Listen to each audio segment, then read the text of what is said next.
Hello everyone, कैसे हैं सभी। आई होप सभी ठीक होंगे। पढ़ाई लिखाई सभी की अच्छी चल रही होगी।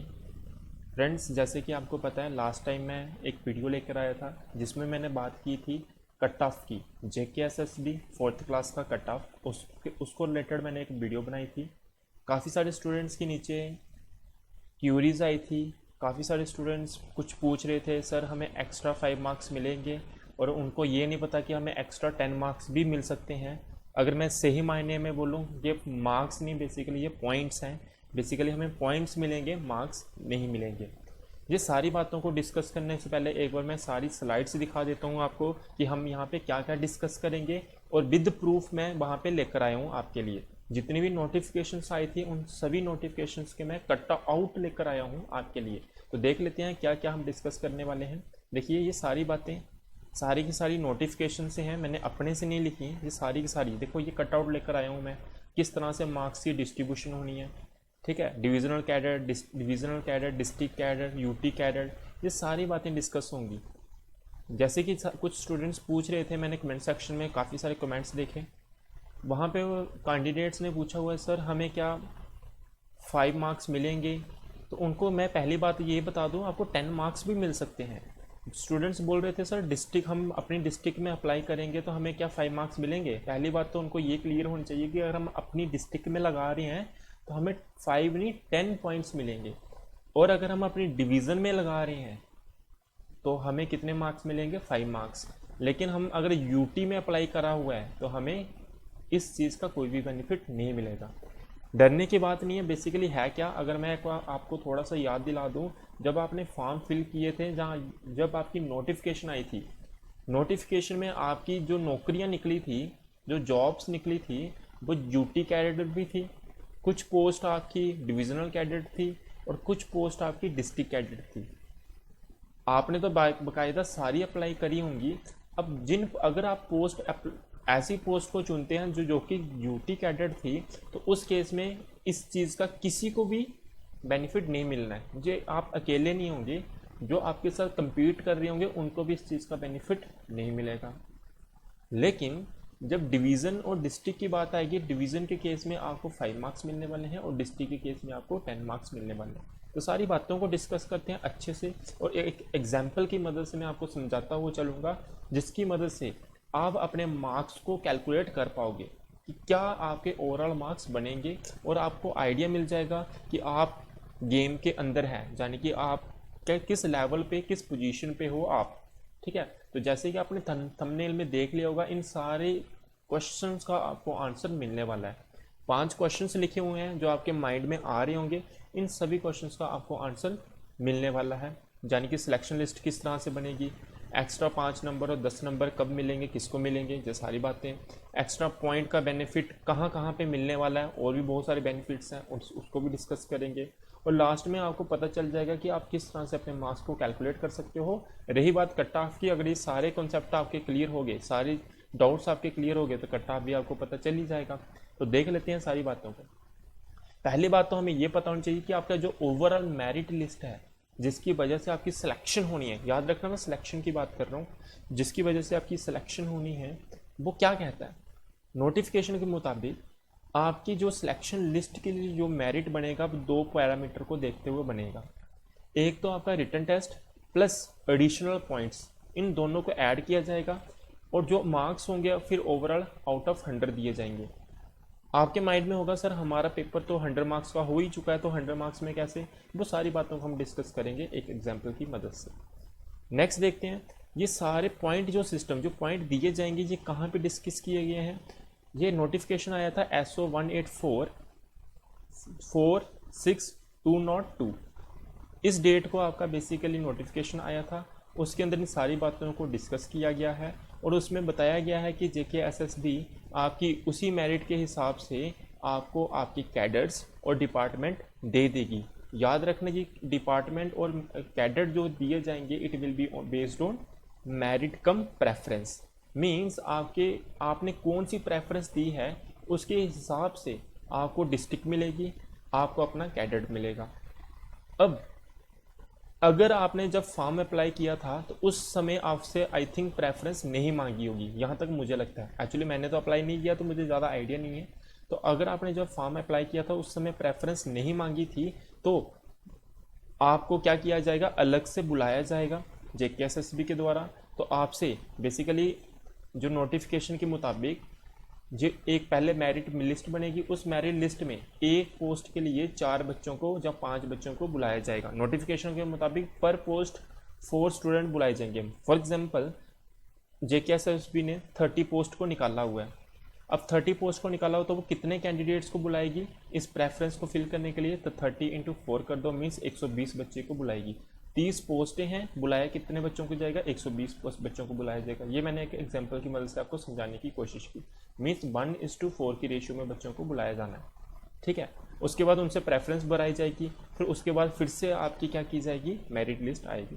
देखो यहाँ पे बहुत इंपॉर्टेंट चीज़ होने वाली है आपका, 3 चीज़ें। एक है यूटी कैडर, दूसरा डिवीज़न कैडर, तीसरा आपका डिस्ट्रिक्ट कैडर। यही आपके पॉइंट सिस्टम की बात करेंगे। तो देखते हैं, पहला आपका यूटी कैडर, ये आपका एक्चुअल नोटिफिकेशन था, उसका मैंने कटआउट लाया है प्रूफ के लिए, और इसको मैंने आपके लिए अच्छे से अरेंज कर दिया ताकि आप अच्छे से समझ पाओ। दूसरा आपका डिविजनल कैडर, इसको डिस्कस करेंगे, और इसको भी मैंने प्रॉपर अच्छे से अरेंज किया हुआ है आपके लिए ताकि आपको अच्छे से समझ आ सके। Next is your district cadre. District cadre का क्राइटेरिया क्या है, इसको भी हम डिस्कस करेंगे। इसके लिए मैंने आपके लिए अच्छे से कटआउट लेकर अच्छे से मैंने प्रिपेयर किया ताकि आपको अच्छे से दिख सके। अगर आप ध्यान से देख रहे हो, अगर डिस्ट्रिक्ट कैडर की बात करनी हो, रिटर्न टेस्ट के लिए सिर्फ आपको 75 मार्क्स दिए जाएंगे। ये 75 मार्क्स का मतलब क्या है, मतलब ये है कि जो वेटेज दी जाएगी रिटर्न टेस्ट की वो सिर्फ कितनी दी जानी है, 75%। बात समझ आ रही होगी। 75% परसेंटेज ही वेटेज दी जाएगी रिटर्न टेस्ट की, अगर आप कौन सी पोस्ट के लिए अप्लाई किया हुआ है, जहाँ आप कौन सी पोस्ट ले रहे हो, डिस्ट्रिक्ट कैडर वाली। डिस्ट्रिक्ट कैडर के केस में मैं एग्जाम्पल लेके चलूँगा, 3 केसेस हम डिस्कस करने वाले हैं, एक डिस्ट्रिक्ट कैडर, दूसरा division cadre, third is your UT cadre. तीनों केस में मैं एक स्टूडेंट मान लेता हूँ ए, उसके मार्क्स कितने आए हुए हैं, फिर 60 मार्क्स आए हुए हैं आउट ऑफ 100। ये कौन से मार्क्स की बात कर रहा हूँ मैं, जो आपका रिटर्न टेस्ट हुआ था कुछ दिन पहले। उस रिटर्न टेस्ट में एक कैंडिडेट है ए, उसके मार्क्स आए हुए हैं आउट ऑफ 100 कितने आए हैं, 60 मार्क्स आए हुए हैं। तो इस 75% का मतलब क्या हो जाएगा, मीन्स उसको 100 जो मेरिट लिस्ट बनेगी तो 100 आउट ऑफ उसको कितने मार्क्स मिलेंगे, उसको अपने मार्क्स कैलकुलेट कर लेना है, 60 को मल्टीप्लाई कर देना है 0.75 के साथ। जैसे वो 60 को 0.75 के साथ, आपके मार्क्स 60 भी हो सकते हैं, 70 भी हो सकते हैं, 50 भी हो सकते हैं, अपने हिसाब से आपने अपने मार्क्स कैलकुलेट कर लेना। मैंने तरीका बता दिया, जितने आपके मार्क्स आए होंगे उन मार्क्स को मल्टीप्लाई कर दो कितने के साथ, 0.75 के साथ। तो जैसे मैंने 60 को मल्टीप्लाई किया तो मुझे कितना मिला, 45। तो मैं इसको अलग कलर से लिख देता हूँ ताकि बाद में मैं फिर से वापस यहाँ पे आऊँगा सारी बातों को समझाने के लिए। तो जब आप मल्टीप्लाई कर दोगे आपको कितना मिलेगा, 45। ऐसे ही डिवीज़न कैडर को देखते हैं। डिवीज़न कैडर को ध्यान से देखना एक बार। डिवीज़न कैडर में रिटर्न टेस्ट को वेटेज कितनी दी गई है, 80% दी गई है। मीन्स उस कैंडिडेट के कितने मार्क्स आए थे, 60 मार्क्स, तो उसको 60 को मल्टीप्लाई कर देना कितने के साथ, 0.8 के साथ। जब वो 0.8 के साथ मल्टीप्लाई कर देगा किसको, 68 को, तो कितना बन जाएगा, 48। कितना बन जाएगा, 48। आप मल्टीप्लाई करके देख लेना। मीन्स आउट ऑफ 100 उसको सिर्फ कितने मार्क्स मिलने हैं, 48 मिलने हैं। रिटर्न टेस्ट की बात चल रही है अभी सिर्फ। जब यूटी कैडेट की बात करें तो उसको रिटर्न टेस्ट के लिए उस कैंडिडेट को कितनी वेटेज रखी हुई है, उसको अगर यूटी कैडेट के लिए आप अप्लाई कर रहे हो तो कितनी वेटेज रखी हुई है, मीन्स 85%। इस केस में कितने कैंडिडेट, उस कैंडिडेट के कितने नंबर आए थे, 60 नंबर आए थे।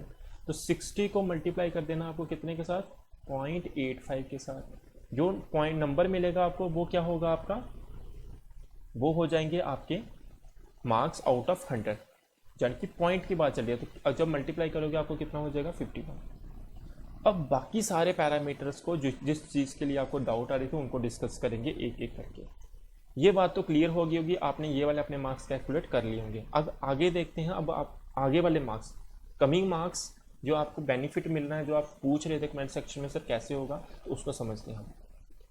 जब यूटी कैडेट की बात करेंगे सिर्फ आपको 3 चीज़ें ही देखने को मिलेंगी। एक है नॉन गवर्नमेंट जॉब मीन्स कोई ऐसा कैंडिडेट जिसके पेरेंट्स, यहाँ पे नॉन गवर्नमेंट फैमिली से मतलब क्या हो जाएगा, ये बहुत इंपॉर्टेंट नोटिफिकेशन में लिखा हुआ है, आपका फादर भी हो सकते हैं, आपके मदर भी हो सकते हैं, आपकी सिस्टर भी हो सकते हैं, आपके ब्रदर भी हो सकते हैं। फैमिली में से इनमें से कोई भी मेंबर अगर गवर्नमेंट एम्प्लॉयड नहीं है, गवर्नमेंट जॉब नहीं है, सिर्फ उसी कैंडिडेट को इस 5 पॉइंट का बेनिफिट मिलेगा। अगर आप इस क्राइटेरिया को फुलफिल करते हो तो आप जो आपके ये नंबर आए हैं जैसे कि कैलकुलेट किए, इसमें 5 नंबर ऐड कर दो, प्लस कर दो। नेक्स्ट केस क्या बनता है, जो कैंडिडेट ने इस जॉब के लिए अप्लाई किया है, ये बेसिकली फीमेल्स के लिए ही है, वो फीमेल अगर विडो है, डाइवोर्स्ड है, सेपरेटेड वूमेन है, ऑर्फन गर्ल है, इनमें से कोई भी चीज़ को अगर फुलफिल करती है तो उनको भी क्या हो जाएगा, 5 नंबर मिल जाएंगे। वो भी अपने 5 नंबर ऐड कर लेना, ठीक है। नेक्स्ट देखते हैं कैजुअल वर्कर। देखो ऐसे कैंडिडेट जिन्होंने एग्ज़ाम दिया है और वो 5 साल से है ना डेली वेजर वगैरह जो है, तो अगर इस कैटेगरी में आते हैं तो उन्होंने क्या कर लेना, अपने 5 नंबर ऐड कर लेना। तो कैलकुलेट करके जो उनका टोटल सम बनेगा वो होंगे उनके 100 मार्क्स। इसी के बेस के ऊपर बाद में जो सिलेक्शन लिस्ट के लिए मेरिट बनेगा इस पैरामीटर के ऊपर, इन पैरामीटर को देखकर बनेगा। अब आप डर मत जाना कि सर मेरे पास ये क्वालिफिकेशन, इस चीज़ के लिए मैं फुलफिल हूँ, इसके लिए फुलफिल नहीं करता, इसके लिए भी 3rd नंबर के लिए फुलफिल नहीं करता। ये बहुत इंटरेस्टिंग चीज़ है, इसको समझने की कोशिश करना, डरने की बात नहीं है। एक्चुअली ऐसा कोई एक इक्का दुक्का कैंडिडेट होगा जो तीनों कंडीशंस को फुलफिल करता होगा, है ना। ये ऐसा बहुत माइनर कंडीशन है कि तीनों कंडीशन को, जो 2 कंडीशन को फुलफिल करता होगा, कोई एक ही कंडीशन को वो फुलफिल कर पाएगा जिसको वो इस 5 नंबर का बेनिफिट मिल सकता है, ठीक है। 1 या 2, ज़्यादा से ज़्यादा 2-3 तो बड़ी रेयर कंडीशंस हो जाएंगी जो तीनों कंडीशन को फुलफिल कर जाएगा। तो ये जो नोटिफिकेशन में वाले ये बेनिफिट हैं ये ले पाएगा। नेक्स्ट देखते हैं आपका डिविजनल कैडर। डिविजनल कैडर में मैंने ये कैलकुलेट करके दिखा दिया था, आपने ये मार्क्स कैलकुलेट कर लेने हैं। नेक्स्ट सेम पैरामीटर रहेगा आपका नॉन गवर्नमेंट जॉब, बता दिया था मैंने, 5 नंबर ऐड कर लेने हैं। ये कंडीशन भी बता दी और ये कंडीशन भी बता दी। इनमें से जो आप फुलफिल करते जा रहे होगे हर कंडीशन के लिए 5-5 नंबर है। नेक्स्ट आ जाता है होम डिवीज़न। अगर आप अपनी होम डिवीज़न में लगा रहे हो, यानी कि अगर जम्मू से हो तो जम्मू में ही आप जॉब के लिए अप्लाई किया हुआ है, तो आपने जम्मू प्रेफरेंस भरी हुई है तो आपको 5 नंबर मिल जाएंगे। अगर आप कश्मीर से हो और कश्मीर ही आपने प्रेफरेंस दी हुई है तो आपको 5 नंबर मिल जाएंगे। तो मुझे लगता है इसके तो मैक्सिमम काफ़ी ज़्यादा कैंडिडेट, सभी कैंडिडेट को बेनिफिट मिलेगा ही मिलेगा। तो मीन्स ये सारे पैरामीटर एक नज़रिए से देखे जाए तो ये पैरामीटर सभी को इफ़ेक्ट नहीं करेंगे। एक्चुअली जो गेम चेंजिंग पैरामीटर है वो यही है जो आपका रिटन टेस्ट हुआ है। अभी अगर कोई बंदा सांबा डिस्ट्रिक्ट से है तो वो अपनी डिस्ट्रिक्ट में ही अप्लाई करेगा ना, ऐसा तो ना कोई और डिस्ट्रिक्ट में जाके अप्लाई करेगा, तो वो अपनी होम डिस्ट्रिक्ट में अप्लाई करेगा। अगर कोई कैंडिडेट जम्मू डिवीज़न से है तो ऐसा तो ना वो कश्मीर डिवीज़न में अप्लाई करेगा। खासकर जम्मू डिवीज़न वाले कश्मीर डिवीज़न में कम ही अप्लाई करते हैं, आज तक जो रिकॉर्ड रहा है ना, रेशियो रही है। लेकिन कुछ कैंडिडेट होते हैं भी, हम करंटली हम रहने वाले सांबा डिस्ट्रिक्ट से हैं लेकिन अभी हम शिफ्ट हो गए हैं जम्मू डिस्ट्रिक्ट में, तो इसलिए हमें इस डिस्ट्रिक्ट में अप्लाई करना है। जहाँ मैं बड़ी ब्राह्मणा डिस्ट्रिक्ट में शिफ्ट हो गया हूँ तो मुझे इस डिस्ट्रिक्ट में अप्लाई करना है। उसको इस चीज़ का बेनिफिट नहीं होगा, लेकिन 99% तो सभी बेनिफिट लेंगे। तो आपको ज़्यादा एक्साइटमेंट में नहीं रहना कि सर हमें होम डिवीज़न में अप्लाई करना है तो हमें 5 नंबर मिल जाएंगे, ऐसा कुछ नहीं है। ये सभी को मिलेंगे, सभी अपनी होम डिवीज़न में ही अप्लाई करेंगे। ये 3 पैरामीटर गेम खेलेंगे। तो ये भी मुझे पता है कि सारे के सारे फुलफिल तो होंगे नहीं, सभी आपको भी पता है जी सारे पैरामीटर सभी एक कैंडिडेट फुलफिल नहीं कर पाएगा, ठीक है। कोई माइनर कैंडिडेट होगा, है ना, जिसकी किस्मत, क्योंकि ये सारी पैरामीटर फुलफिल करने का मतलब कोई अच्छी किस्मत नहीं है किसी की, है ना। ये काफ़ी सारी चीज़ें ध्यान में रख के गवर्नमेंट ने ये रूल लाया हुआ है, तो ताकि उनको ऐसा अगर कैंडिडेट है जो तीनों चीज़ें फुलफ़िल करता है, चारों चीज़ें फुलफ़िल करता है, तो उसको भी थोड़ा बहुत बेनिफिट होना चाहिए, उसकी भी लाइफ सुधरनी चाहिए। तो चलिए देखते हैं। तो इक्का दुक्का ही ऐसा कैंडिडेट होगा, तो आपको इसका बर्डन नहीं लेना। मैं बार बार बोल रहा हूँ, गेम चेंजिंग जो पैरामीटर है it will be your written test only. Written test ही सारा कुछ डिसाइड करेगा। इसलिए जो मैंने लास्ट टाइम वीडियो बनाई थी वो मैंने इन पैरामीटर को कंसीडर नहीं करके, बल्कि आपका जो रॉ मार्क्स थे, जो आपने रिटन टेस्ट दिया था, उसी के हिसाब से मैंने आपको बताया था कि अगर आपके इस समय रिटन टेस्ट में इतने मार्क्स अगर आपके आ रहे हैं, तो आप जैसे फॉर एग्जांपल 50 मार्क्स आ रहे हैं रिटन टेस्ट में, तो आप उस गेम में हो, मीन्स आपका मेरिट लिस्ट में नाम आ सकता है। तो ये सारी बातें मैंने उस वीडियो में डिस्कस की हुई हैं। अगर आपने वो वीडियो नहीं देखी है तो वो वाली वीडियो भी देख लो, लिंक आपको कमेंट सेक्शन में मिल जाएगा, ऊपर आई बटन में भी मिल जाएगा। चलिए आगे देखते हैं डिस्ट्रिक्ट कैडर को। डिस्ट्रिक्ट कैडर में वही कहानी है, बस यहाँ पे अगर आप होम डिस्ट्रिक्ट से हो तो आपको कितने नंबर मिल जाएंगे, कितने पॉइंट मिल जाएंगे, 10 पॉइंट मिल जाएंगे। बाकी और कुछ भी नहीं है, सेम वही चीज़ें हैं इसके अंदर भी, बस डिवीज़न, डिस्ट्रिक्ट एंड यूटी में। यूटी में तो आपको कोई बेनिफिट, ऐसा वाला बेनिफिट नहीं मिलेगा, एडिशनल बेनिफिट नहीं मिलता है। डिवीज़न और डिस्ट्रिक्ट कैडर में अगर आप डिस्ट्रिक्ट कैडर में ही अप्लाई, अपनी ही डिस्ट्रिक्ट में अप्लाई करते हो तो आपको 10 नंबर मिल जाते हैं। अगर आप दूसरी डिस्ट्रिक्ट में अप्लाई करते हो तो इस 10 पॉइंट का नंबर नहीं मिलते हैं। थोड़ी देर में मैं बाद में ये बताऊंगा कि किन कैंडिडेट्स को इसका बेनिफिट नहीं मिलेगा, तो थोड़ा सा मैं वो बताऊंगा। एक्चुअली सारी गेम ही आपकी इस नंबर की है। जिन बच्चों ने इसमें नंबर ले आए उनको अल्टीमेटली इस यहाँ से और यहाँ से भी नंबर मिल ही जाएंगे, मीन्स डिस्ट्रिक्ट, होम डिस्ट्रिक्ट से भी उनको नंबर मिल जाएंगे और होम डिवीज़न से भी उनको नंबर मिल जाएंगे, अगर उसके उस कैंडिडेट के यहाँ पे रिटन टेस्ट में नंबर अच्छे आए हैं तो। अगर उस कैंडिडेट के यहाँ पे नंबर अच्छे नहीं आए हैं तो उसको ये इस चीज़ का भी लॉस हो जाएगा, तो अल्टीमेटली वो गेम से बाहर ही हो जाएगा। ठीक है, ये बात अगर किसी को हजम नहीं हुई, नहीं समझ आई है, तो मुझे कमेंट सेक्शन में पूछना सर ऐसा कैसे, तो मैं आपको इसके लिए थोड़ा सा, क्योंकि ये नियर अबाउट मुझे 7-8 मिनट लगेंगे इस चीज़ को समझाने में, मुझे 3 एग्जांपल लेनी पड़ेगी इस चीज़ को समझाने के लिए, तो मैं इस वीडियो को ज़्यादा लंबा नहीं करना चाहता, इसलिए मैं थोड़ा सा आपको आइडिया दे दिया कि अल्टीमेटली यही सारी गेम चेंज करेगा। अगर फिर भी आपको क्लैरिटी नहीं मिल रही है ऐसा कैसे कि हम अपनी डिस्ट्रिक्ट में या दूसरी डिस्ट्रिक्ट में भी बेनिफिट मिल सकता है, नहीं मिल सकता, ये सारी बातें बहुत ज़्यादा कॉम्प्लेक्स पैरामीटर है सारे के सारे, इनको थोड़ा सा आराम से समझने की कोशिश करेंगे हम, अगर आपको डाउट रहती है फिर भी। तो अल्टीमेटली मेरा कहने का मतलब क्या है इस वीडियो में कि आपकी जो गेम चेंजिंग है वो रिटन टेस्ट ही था जो आप दे चुके हो। आपको अब अपने आप को देखना है तो इस रिटन टेस्ट के बिहाफ पे देख लेना। अगर किसी कैंडिडेट के यहाँ से और यहाँ से कुछ बेनिफिट मिल रहा है तो उसको यहाँ से बेनिफिट बोल सकता हूँ मैं, यहाँ से बेनिफिट ले सकते हैं। लेकिन ये होम डिस्ट्रिक्ट वाला और होम डिवीज़न वाला बेनिफिट कुछ खास नहीं है, ये उन्हीं को बेनिफिट होगा जिसके रिटन टेस्ट में अच्छे नंबर होंगे। बस इस बात को याद रख लो। अगर बात हजम नहीं हो रही है तो मैं इसके लिए भी वीडियो बना दूंगा, ठीक है। तो ये सारी बातें थी। आपको अगर आपने कट ऑफ की बात करनी हो तो कट ऑफ, अगर मैंने जो रॉ मार्क्स का कट ऑफ लेके आया था बस उसको देख लो, उसी के बेस के ऊपर आपको 80% आइडिया मिल जाएगा कि आपका मेरिट लिस्ट में नाम आ सकता है कि नहीं आ सकता। बस कुछ ऐसे ही 2 या 3% कैंडिडेट होंगे जो सारे पैरामीटर को फुलफिल करते होंगे, जिनके पेरेंट्स गवर्नमेंट जॉब में, जब फैमिली में कोई भी गवर्नमेंट जॉब नहीं था, प्लस वो आपके डेली बेजर में थे, मींस 5 साल वो जॉब में थे, कोई जॉब में थे। जैसे यहाँ पे है ना पैरामीटर में लिखा हुआ है casual worker engage for 5 year और मोर, ऐसा पैरामीटर में कोई आता है तो उसको ये बेनिफिट मिल सकता है ना। 2 चीज़ें कोई क्वालिफाई कर जाता है, 2 क्राइटेरिया को फुलफिल करता है, उसको बहुत ज़्यादा बेनिफिट मिल जाएगा। अगर फिर भी आपकी कोई डाउट है, कोई क्यूरी है, कमेंट सेक्शन में कमेंट करके मुझे पूछो। मैं अब इस बार क्या करूँगा, आपके सारे कमेंट्स के स्क्रीनशॉट लूँगा और उन क्वेश्चंस के आंसर करूँगा एक वीडियो में। जैसे फॉर एग्जांपल अगर तो आपकी कोई डाउट नहीं बची है तो फिर तो ज़रूरत ही नहीं है। अगर फिर भी आपको कोई डाउट्स हैं तो उन डाउट्स को मैं एक क्वेश्चन एंड आंसर सेशन लेकर आऊँगा आपके लिए। उन सभी क्वेश्चन और आंसर्स, उन क्वेश्चंस के मैं आंसर करने की कोशिश करूँगा एक वीडियो में, ताकि आपको क्लैरिटी मिल सके कि क्या इश्यूज़ हैं, किस तरह से आपके मेरिट बनेगा।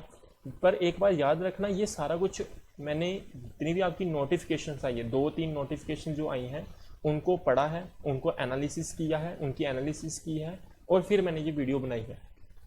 मे भी आने वाले टाइम के ऊपर कुछ और नोटिफिकेशन आ जाए जेके बॉस की, सॉरी जेके एसएसबी की, ठीक है, तो उसके बाद फिर वो न्यू रूल्स लेकर आ जाए, उसका मैं कुछ गारंटी नहीं दे सकता।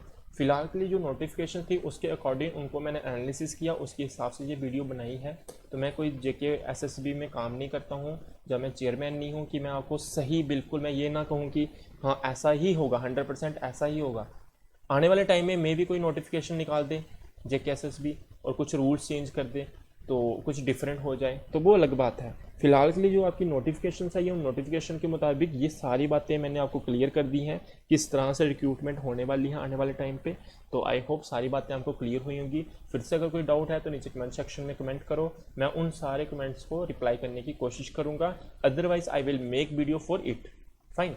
तो मैं इस वीडियो को यहीं पे रखता हूँ। आप वीडियो को ज़्यादा से ज़्यादा अपने फ्रेंड्स के साथ शेयर करो, लाइक भी कर देना अगर मैंने काफ़ी मेहनत की है वीडियो बनाने में, ठीक है, ये सारी स्लाइड्स को अरेंज करने में, लाइक कर देना प्लीज़। और ज़्यादा से ज़्यादा अपने फ्रेंड्स का वीडियो को शेयर करो, और चैनल को अगर अभी तक आपने सब्सक्राइब नहीं किया तो फटाफट सब्सक्राइब भी कर दो, fine. Okay, bye bye, have a nice day.